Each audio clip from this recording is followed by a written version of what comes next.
We take better care of our phones than our own lives. The moment the battery hits 10%, panic mode turns on. Low power mode, charger hunt, power bank ready.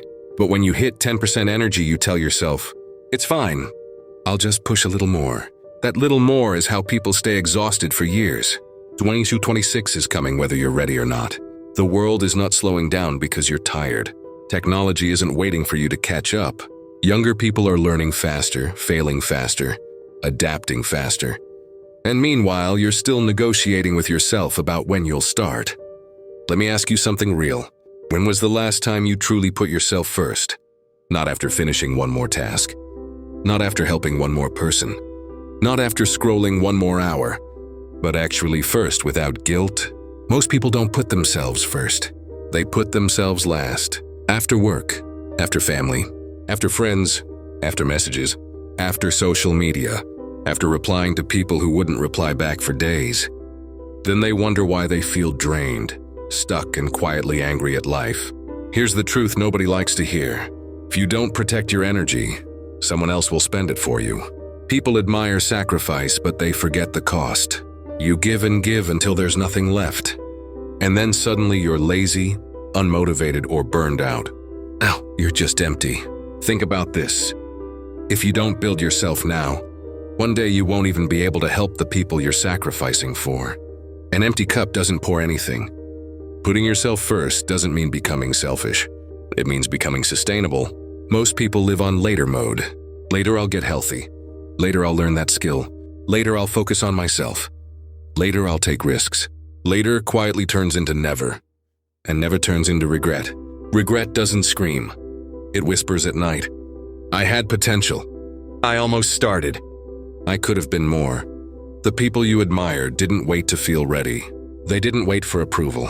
They didn't wait for perfect conditions. They moved while it was uncomfortable, awkward, and uncertain. And that's the difference. Here's the uncomfortable truth that sets you free. No one is coming to rescue you. Not your boss. Not your friends. Not even your family, as much as they love you. And that's not sad. That's powerful. Because the moment you accept this, you stop waiting. And you take control. If putting yourself first feels wrong, ask yourself this. Who taught you that your life should always come last? Because in the next part, we're going to expose why guilt controls you and how to break it. Most people don't avoid putting themselves first because they're lazy. They avoid it because they're scared. Scared of being judged. Scared of being misunderstood. Scared someone will say you've changed. As if changing is a crime. Let's be honest. You didn't change. You just stopped being available. 24/7 like customer support. The moment you reply late once, people notice. The moment you say no one time, alarms go off. The moment you focus on yourself, suddenly you're selfish. Funny thing is, nobody complained when you were exhausted. Nobody stepped in when you were overwhelmed. But the second you protect your energy, people get uncomfortable. That discomfort? That's not guilt. That's growth. Here's something uncomfortable but true. People-pleasing doesn't make people love you. It makes you useful. You become the friend everyone calls when they need something. The coworker who can just handle it. The reliable one, the always busy, never progressing. And at night when you're alone, you ask yourself, why does nobody respect me? Because you trained them not to. Fake guilt is one of the biggest lies you've accepted. The kind of guilt that makes you cancel your own plans to help someone who wouldn't cancel Netflix for you. You say yes. You smile. Then you complain quietly in your head. That's not kindness. That's self-abandonment. Every person who moved ahead disappointed someone. Every single one.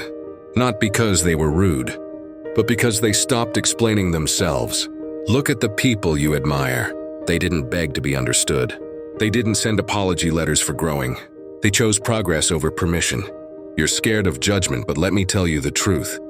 Most people are too busy thinking about themselves to monitor your life. They won't remember your decisions next week, but you will remember the years you wasted trying to stay likable.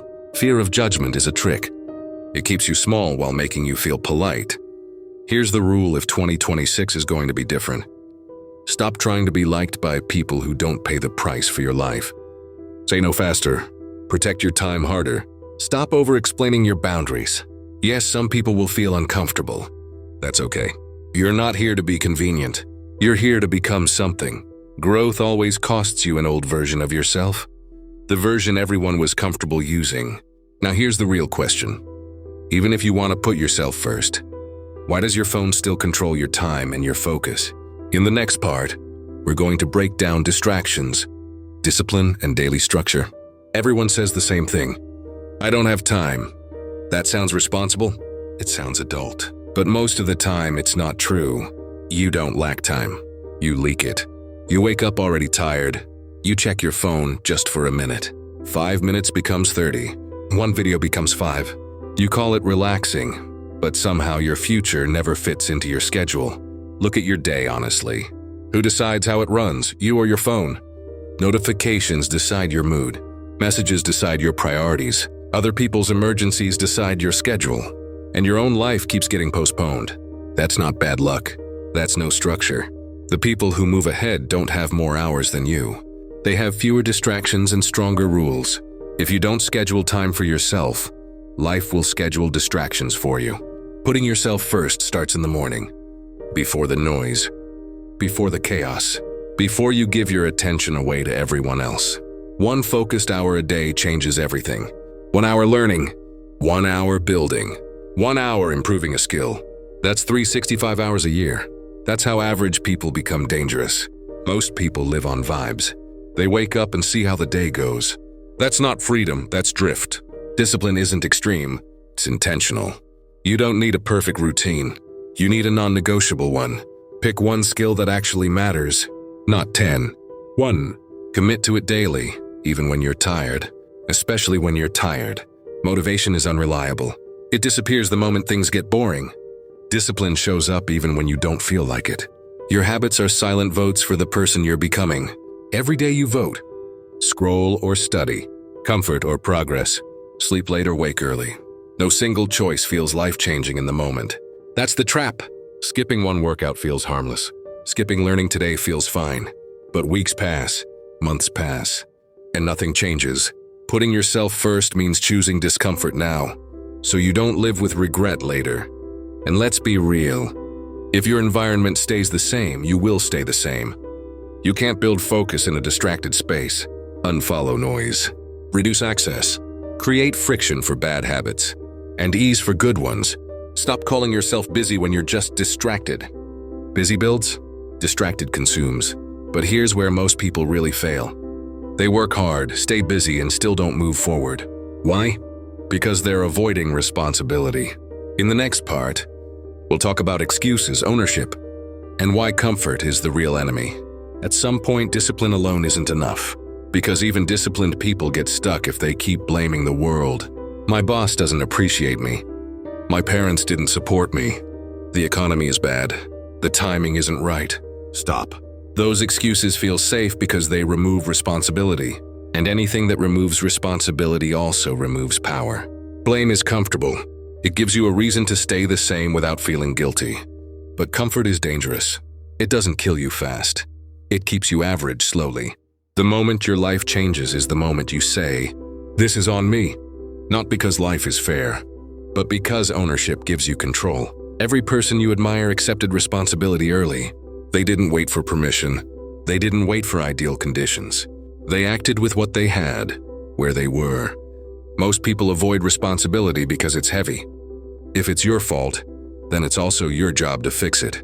And fixing things requires effort, patience, and failure. That's why comfort is so addictive.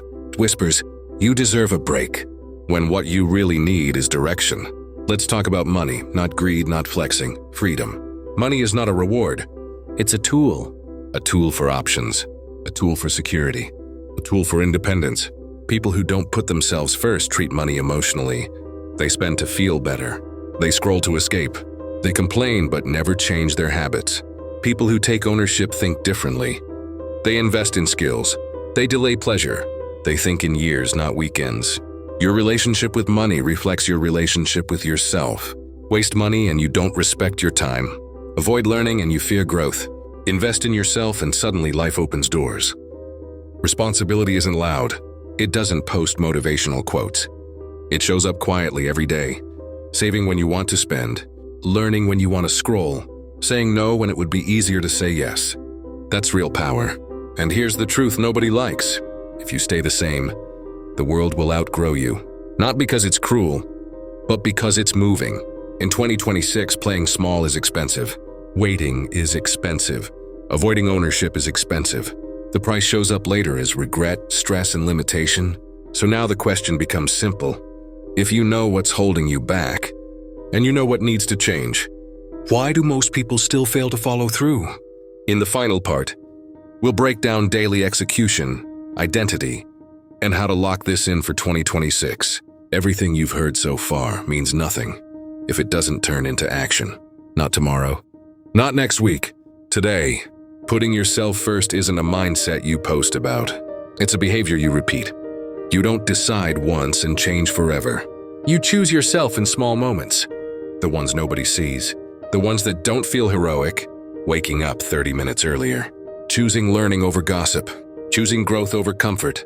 Choosing discipline when motivation is nowhere to be found. Every one of those choices is a vote. A vote for the person you're becoming. Most people are addicted to comfort. They wrap excuses around themselves like a blanket. Safe, warm, and stuck. They say they want more. But they live in ways that guarantee the same results. Growth never feels convenient. It feels awkward. It feels lonely. It feels boring before it feels rewarding. And yes, people will notice. Your friends might say you've changed. Your family might roll their eyes. People will question why you're suddenly unavailable. That's good. That's how you know you're moving forward. Growth never asks for permission. Success never sends an invitation. Freedom never checks if you're ready. It rewards the person who shows up, day after day. Without applause, without validation.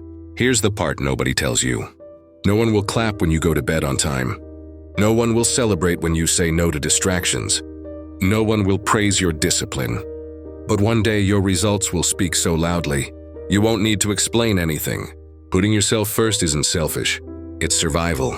If you don't build yourself now, life will decide for you later where you work, how you live, and what options you have. So imagine this. It's December 31st, 2026. You look back at the year and realize you didn't waste it. You didn't wait. You didn't stay small. You protected your time. You built real skills. You stopped explaining yourself. You chose discipline over excuses. That feeling, that quiet confidence, that's what happens when you finally choose yourself. So here's the challenge. Simple, uncomfortable, powerful. Stop saying yes to nonsense. Stop waiting for perfect timing. Stop letting other people's priorities control your life. Say yes to yourself. Yes to structure. Yes to learning. Yes to discomfort. Yes to becoming someone you respect. The world won't slow down. Your future won't wait. Your dreams won't chase you. But you can start today. Choose yourself. And everything else will eventually fall into place. If this message hit you where it needed to, like the video, subscribe for more real talk. And remember, 2026 isn't going to be easy, but it can be yours.